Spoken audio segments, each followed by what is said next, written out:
Pumasok ka nga sa loob. Mamaya makita ka pa ng kapitbahay. Pasok! Pasok sa loob!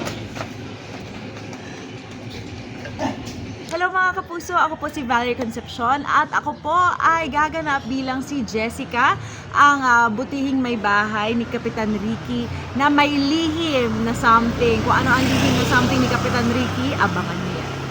Okay na yan, ha? Tama na! Christian! Pupunta! Sige na! Saan ka pupunta? Ha? Sinasabi ka na namin!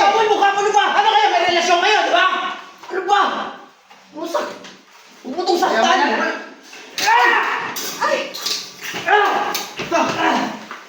Hoy! Jessica! Jessica! Ang realization ko dito sa ating Wish Ko Lang episode, pag nagmahal talaga tayo, sobra-sobra, no? Pero hindi dapat ganun. Dapat magtira pa rin tayo ng konti para sa sarili natin. At saka, okay lang yun kung gusto mo ipaglaban yung mahal mo.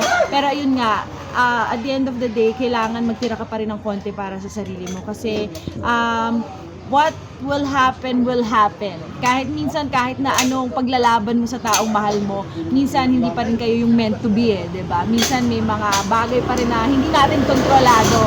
And when the time comes na ma-realize mo na hindi pala talaga kayo para sa isa't isa, dapat may natitira kang pagmamahal at respeto sa sarili.